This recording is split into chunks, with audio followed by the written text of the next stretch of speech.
இப்ப கட்சியை ஒத்துமைப்படுத்துற நேரம் சில நேரம் எங்களுக்கு எங்களோட சினைய கட்சிகளை கொஞ்சம் சீன்ற வேலையும் நடக்குது. இப்ப அது முக்கியமான பிரச்சனை. அதை இப்ப கதைக்கணும். நான் இப்ப எல்லாம் மீடியால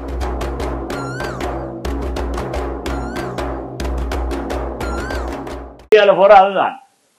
சம்மாந்துறை ஒரு தேர்தல் கூட்டத்தில்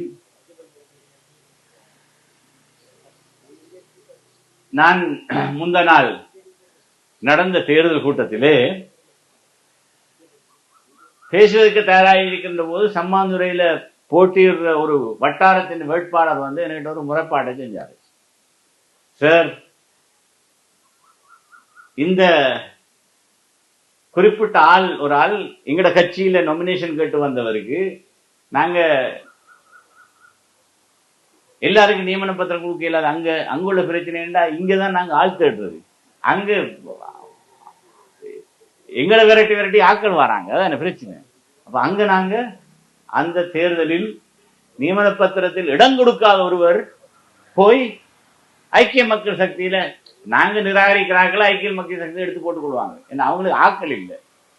முஸ்லிம் காங்கிரஸ் பலமான கட்சி, ஆட்சியை கைப்பற்றது கட்சி.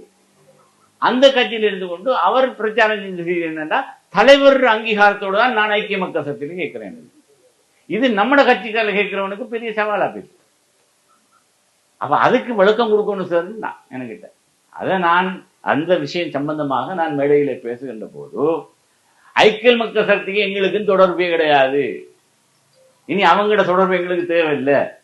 இது சம்மாந்துரையை பொறுத்த மட்டும் எங்களுக்கு ஐக்கிய மக்கள் சக்திக்கும் நாங்க என்னடா போன தேர்தலையும் ஐக்கிய மக்கள் சக்தியில் பாராளுமன்ற தேர்தலில் கேட்க வேண்டும் என்று எங்களுக்கு தர வேண்டிய 10 பேர் கேட்கிற பட்டியல்ல முஸ்லிம் காங்கிரஸ் பலவீனத்தை தெரிஞ்சுதான் அவங்க இடம் ஒதுக்கணும். எங்களுக்கு 3 ஆசனங்கள் வளமையா தாரது. அதை தராம ஐக்கிய மக்கள் சக்தி விட்டதுனாலதான் நாங்க தனியே கேட்டோம். தனியே கேட்டுக்கிற நன்மை இப்பதான் எங்களுக்கு விளங்கு. இப்ப கட்சி தனியே கேட்டா தான் ஆசனத்தை எடுக்கலாம். அது மட்டுமில்ல, தேசிய பட்டியலும் எங்களுக்கு வாய்த்ததும் அதனாலதான். எனவே அந்த நன்மையை செஞ்ச ஐக்கிய மக்கள் சக்திக்கும் எங்களுக்கும் அந்த அம்பாறை மாவட்டத்தின் அரசியல் சம்பந்தமான ஒரு முரண்பாடு இருக்கிறது. அங்க நாங்க ஐக்கிய மக்கள் சக்தியை வளர விடையிடாது. அங்க அவங்கள விமர்சித்து தான் பேசுவோம். அது போகாது எங்கட நிராகரிக்கப்பட்ட வேட்பாளர் அல்ல குந்திட்டு தலைவர் அங்கீகாரத்தோடு தான் நான் இங்க கேட்கிறேன்னு சொன்னா அது எங்கட வாக்கு வங்கியை பாதிக்குமே என்றதுக்காக நான் ஐக்கிய மக்கள் சக்தியை தாறுமாறாக விமர்சிச்சு போட்டேன்.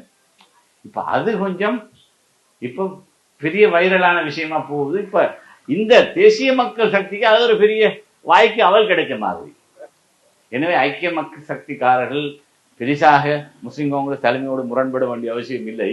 இது அங்கு இருந்த அரசியல் நிலவரத்துக்கு ஏற்ப பேச வேண்டிய நிர்பந்தத்தில் சொல்லப்பட்ட விஷயத்துல கொஞ்சம் சில முரண்பாடு ஏற்பட்டது.